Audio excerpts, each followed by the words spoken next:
కాసేపట్లో అట్టహాసంగా global summit ప్రారంభం కానుంది. దేశ విదేశాలకు చెందిన దాదాపు 5,000 మంది పారిశ్రామికవేత్తలు, ప్రముఖులు సమ్మిట్ కు హాజరవుతున్నారు. సీఎం రేవంత్ రెడ్డి ప్రతిష్టాత్మకంగా తీసుకున్న ఈ గ్లోబల్ సమ్మిట్ ద్వారా సుమారు లక్షల కోట్ల పెట్టుబడులు, ఒప్పందాలు జరగనున్నాయి.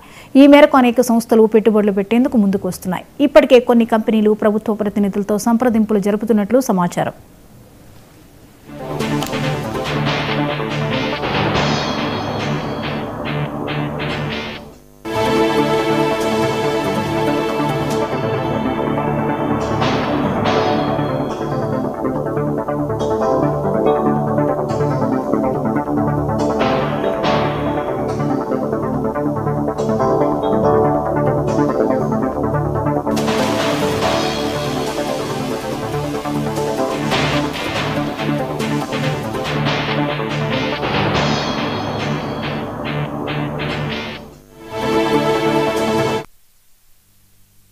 హైదరాబాద్ లో పెట్టుబడులు పెట్టేందుకు అంతర్జాతీయ కంపెనీలకు చెందిన ప్రముఖులు ముందుకు వస్తున్నట్లు తెలిసింది. లక్షల మందికి ప్రత్యక్షంగా, పరోక్షంగా ఉపాధి అవకాశాలు లభిస్తాయని అంటున్నారు. 2 రోజుల పాటు జరిగే ఈ సదస్సులో కీలక ఒప్పందాలు దిగ్గజ కంపెనీలతో డీల్ కుదుర్చుకోనున్నాయి. పారిశ్రామిక విధానం పట్ల ఆకర్షితులైన కంపెనీలు భారీగా ఇన్వెస్ట్ చేసేందుకు క్యూ కడుతున్నాయి. హైదరాబాద్ బ్రాండ్ ఇమేజ్ ను చూసి సాఫ్ట్వేర్ కంపెనీలు పెట్టుబడులు పెట్టేందుకు ముందుకు వస్తున్నాయి.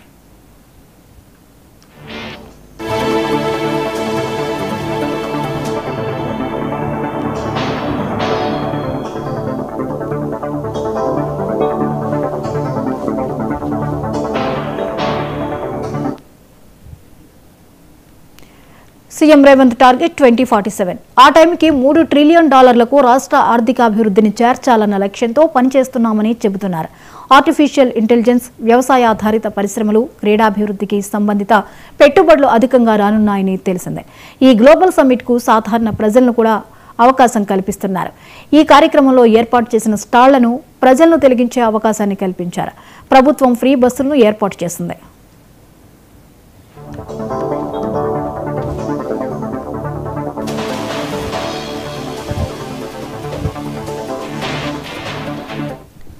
ఫ్యూచర్ సిటీలో జరగనున్న గ్లోబల్ సమ్మిట్ కు నిరంతర విద్యుత్ సరఫరా ఉండేలా విస్తృత ఏర్పాట్లు చేశారు.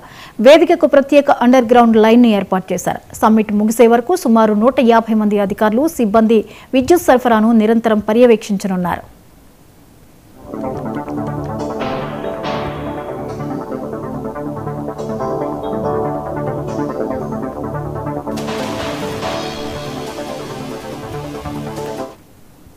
ఈ సదస్సుకు 44 దేశాల నుంచి 154 మంది ప్రతినిధులు హాజరు కానున్నారు. ఒక్క అమెరికా నుంచే సదస్సుకు 46 మంది ప్రతినిధులు వస్తున్నారు. పెట్టుబడులు, యువతకు ఉపాధి కల్పనే లక్ష్యంగా సదస్సు నిర్వహిస్తున్నారు. గ్లోబల్ సమ్మిట్ లో మొత్తం 27 అంశాలపై సెషన్లుంటాయి. నోబెల్ గ్రహీతలు బెనర్జీ కైలాష్ ప్రసంగాలుంటాయి.